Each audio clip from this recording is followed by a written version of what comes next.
तो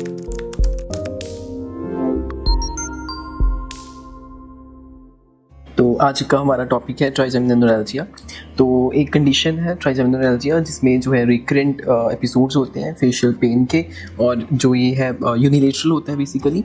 और इसमें जो है ट्राइजेमिनल न्यूरैल्जिया के तीन जो उसकी पार्ट्स हैं, तीन डिविजन्स हैं, उनमें यूजुअली दो में देखा जाता है, जो कि है मैंडिबल और मैक्सिलरी। और ये यूजुअली जो है 50 साल की उम्र से जो ज़्यादा के लोग हैं उनमें देखने को मिलता है, और फीमेल्स में ये ज़्यादा देखने को मिलता है, और यूजुअली राइट साइड पे ही होता है और यूनिलेटरल होता है मोस्ट ऑफ द केसेस। और अगर बाइलेटरल होता है तो मल्टीपल स्क्लेरोसिस होने के चांसेस जो है, मतलब वो डिफरेंशियल डायग्नोसिस हो जाता है उसमें। और इसमें जो है तीन इसकी ब्रांचेस हैं ट्राइजेमिनल न्यूरैल्जिया, मतलब जो भी होता है। तो ट्राइजेमिनल नर्व जो फिफ्थ नर्व है, क्रेनियल नर्व, उसकी तीन ब्रांचेस हैं। एक ऑप्थेल्मिक है, तो उसमें जो है फोरहेड और जो आई बॉल है उसमें पेन देखने को मिलता है। मैक्सिलरी में जो हमारा अपर जॉ है उसमें, और मैंडिबल में लोअर जॉ में पेन जो है वो देखने को मिलता है। बाकी इसके जो कैरेक्टरिस्टिक्स होती हैं वो एक तो है सडन ऑनसेट होता है, और स्टेबिंग पेन होता है, जैसे इलेक्ट्रिक शॉक लगता है ऐसा पेन देखने को मिलता है। और ये कुछ सेकेंड्स से शुरू होकर 2 मिनट तक रह सकता है। और बाकी जो है यूनिलेटरल है, वही सब चीज़ें हैं इसमें। और बाकी इसके ट्रिगरिंग फैक्टर्स जो रहते हैं, जैसे कोई शेविंग है, कोल्ड एयर एक्सपोजर है, या फिर टच करने पे ऐसे इसका जो है वो रहती है चुइंग, हाँ ब्रशिंग चुइंग। तो ये सब इसके ट्रिगरिंग फैक्टर्स हैं। और ये होता क्यों, इसमें जो है सेरिब्रल राइट सेरिब्रल आर्टरी जो रहती है उसकी वजह से जो है वो जो ट्राइजेमिनल न्यूरैल्जिया है वो होता है। तो जिसकी वजह से जब वो पल्सेटिंग उसका रहता है, तो उसकी वजह से जो नर्व है उसकी डीमाइलिनेशन हो जाती है, जिसकी वजह से जो है वो इरिटेट होना शुरू हो जाती है, और लॉन्ग टर्म में इसको जो है ये ट्राइजेमिनल न्यूरैल्जिया कॉज करता है। ठीक है। और बाकी जो है इसके दो तरह के, एक तो प्राइमरी में यही है जो सेरिब्रल आर्टरी के कारण होता है। सेकेंडरी में इसके और कॉजेज हैं, जैसे ट्रॉमा है या फिर कुछ कैंसर्स हैं। इन्वेस्टिगेशंस में इसमें जो है अकॉर्डिंग टू सिम्टम्स ही है, और MRI ब्रेन करवाते हैं कि कोई और चीज़ ना हो, just to rule out other conditions.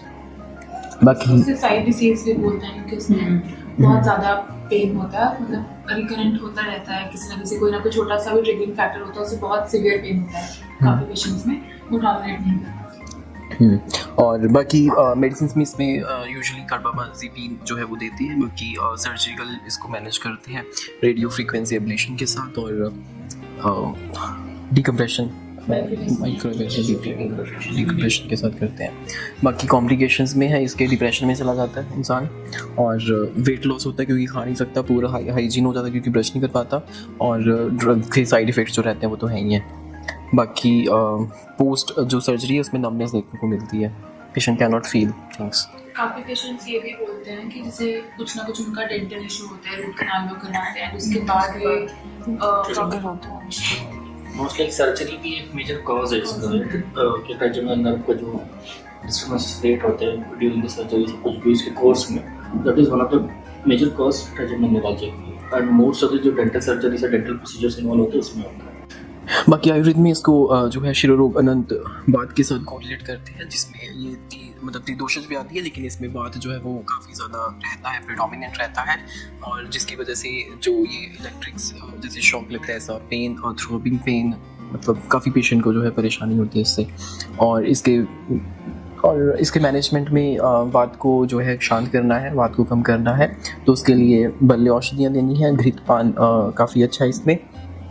और इसमें आयुर्वेद में हमारे पास प्लांट आयुर्वेदा में इसका वो है ट्राइजेमिनल न्यूरैल्जिया केयर पैक है, उसमें बॉस्वेलिया कर्क्यूमिन, अश्वगंधा कैप्सूल्स हैं, हाकम चूर्ण है, और योगराज गुगुल है। इसके अलावा जो है हम दशमूलाश दे सकते हैं, बृहत्वा चिंतामणि रस है, वात विध्वंसन रस है, और त्रियोदश गुगुल है, सीनाथ गुगुल है। तो गूगल फॉर्मुलेशंस इसमें अच्छी हैं। बेसिकली जो आयुर्वेद का पेन मैनेजमेंट है, that which is involving nerves, bones and muscle pain है, गूगल फॉर्मुलेशन आपको जाएंगी। और यहाँ पे जैसे वात पित्त कफ तीनों का इन्वॉल्वमेंट है, वात प्रेडोमिनेंट है, तो आपको हर तरह की आप चाहिए जो त्रिदोष शामक हो या कोई भी एक चीज़ को इसमें करे, एक्टिव करे उसको, तो वात को कम करने वाली तो चाहिए आपको। अरिष्टों का प्रयोग यहाँ पे भी पता है, जैसे दशमूल अरिष्ट हो गया, ये बहुत ही इफेक्टिव मेडिकेशन है इसमें। उसके साथ साथ रासना के जो भी फॉर्मुलेशन, और आपको वात भी कम करना, पित्त को भी मैनेज करना, साथ में करना, तो रासना के साथ एरंड आप कॉम्बिनेशन में दे सकते हैं। कि रासनागिरी नदी कषाय है फिर इसमें हम जैसे गार्गल्स करने के लिए या मतलब ऑयल पुलिंग के लिए उनको सजेस्ट कर सकते हैं ना पेशेंट्स को, उससे ट्रिगर होगा। नस्य दे सकते हैं बोल भी इसमें। नहीं पाते हैं।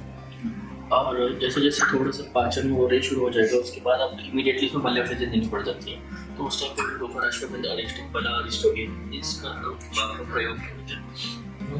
अरिष्टम आपको देना है। और वृद्धपान भी बहुत ही इफेक्टिव है। वृद्ध सेवन की जो भी रही जैसे ब्राह्मी घृत है, जीवन्त्यादि घृत हो गया, जीवन्त्यादि घृत, कल्याणकृत, महाकल्याणकृत, इवन तो साइकोसोमैटिक कंडीशंस में जो थी इसमें भी आप कर सकते हैं, इसमें ज़्यादा यूज होता है।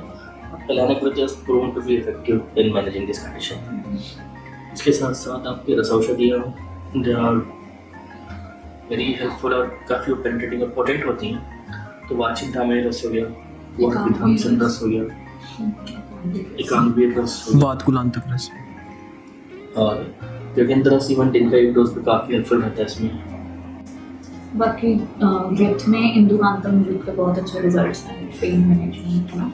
हाँ, इस कंडीशन में प्राइमरीली कोल्ड एक्सपोजर जो है वो डायरेक्टली पेशेंट को मना करते हैं हम, सबसे इम्पॉर्टेंट, क्योंकि ये कंडीशन ठंड में जो है वो ज़्यादा ट्रिगर हो जाती है।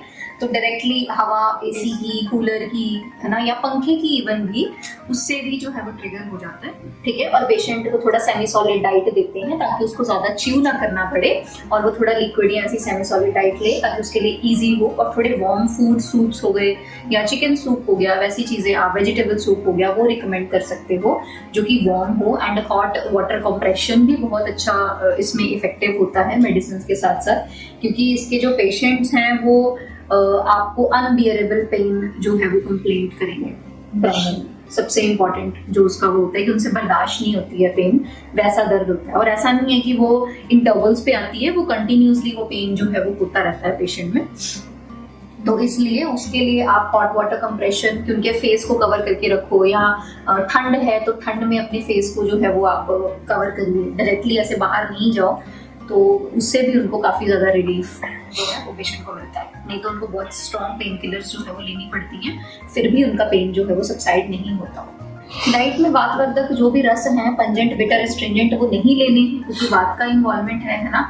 और स्वीट, सावर और सॉल्टी वैसे फूड्स आपको रिकमेंड करने हैं। घी का इंटेक डेली पेशेंट को वैसे ही बोल सकते हो आपकी वो 1 चम्मच गाय का घी ले ले, अगर वो बाकी मेडिकेटेड नहीं भी लेता तो वो आप इंक्लूड कर सकते हो। थोड़े वार्मिंग फूड्स होने चाहिए ताकि वो जो वात का जो शीत गुण है, रुक्ष गुण है, उसको थोड़ा कम करें और जो पेन है वो थोड़ा कम हो। एंड बाकी आप अश्वगंधा वगैरह ये दे ही रहे हो तो वो नर्व्स पे वर्क कर ही रही है ना, तो वो उसके कंप्रेशन को भी थोड़ा बहुत समहाउ कहीं ना कहीं हेल्प या असिस्ट करेंगी, तो वो आप इंक्लूड कर सकते हो, ठीक है। बट प्राइमरली हमें ड्राई फ्रूट्स नहीं देने हैं, बिटर नहीं देने हैं, पंजेंट नहीं देने, ज़्यादा स्पाइसी फूड नहीं देना है ना। और ज़्यादा एस्ट्रिंजेंट जो ये करेला हो गया है ना, पोमेग्रेनेट हो गया, वो भी ज़्यादा इंक्लूड जो है वो नहीं करना। जो भी एस्ट्रिंजेंट टेस्ट वाली चीज़ें हैं वो आप अवॉइड करो, क्योंकि सबसे ज़्यादा बात बढ़ाने वाला जो टेस्ट है वो एस्ट्रिंजेंट टेस्ट ही है, राइट। तो उसको आप अवॉइड करो, बाकी नहीं सकते। इसमें नस्य का as a part of treatment बहुत अच्छा रोल है। इनिशियली नस्य और लेटर ऑन फिर रक्तमोक्षण। पहले नस्य करके फिर रक्तमोक्षण पर बहुत ही नस्य का बताया, लेकिन आसाही शिरसों द्वारा बताया हुआ है, तो ऑब्वियसली वहाँ पे आपको डायरेक्ट आप मस्तिष्क में आप दवाई दे रहे हैं। जिस सेट के वो जो बताया कि ब्लड ब्रेन बैरियर को क्या क्रॉस करता है वो मेडिकेशन, जिस तरह से भी हम दे रहे हैं, तो दैट इज दैट। नस्य का रोग तो बहुत अच्छा है।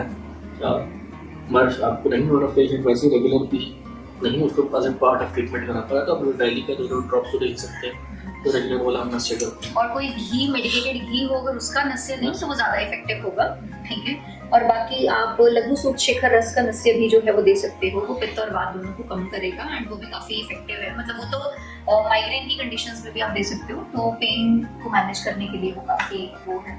और उसका नस्य मतलब सिंपल उसका पाउडर करके आप उसको पेशेंट को इनहेल करने के लिए बोल सकते हो, तो वो तीक्ष्ण नस्य होता है एंड वो पेन को जो है वो बेटर करेगा, ठीक है।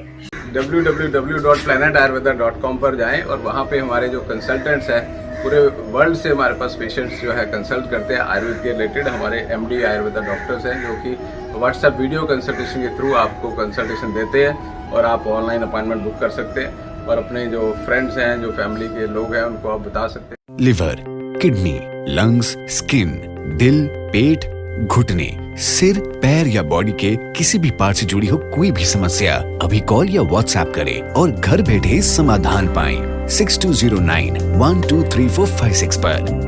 हाँ जी, अब सब बीमारियों का इलाज है बहुत आसान। आपकी सेहत से जुड़ी हर समस्या का समाधान मिल रहा है घर बैठे। अब आप दुनिया के किसी भी कोने से टॉप प्लैनेट आयुर्वेदा एक्सपर्ट से ऑनलाइन बात करें, परामर्श लें और दवा की भी करवाएं होम डिलीवरी। हेल्थ प्रॉब्लम्स कोई भी हो, सोल्यूशन सिर्फ एक, www.planetayurveda.com। पूरे प्लैनेट की सेहत का नंबर 1 साथी।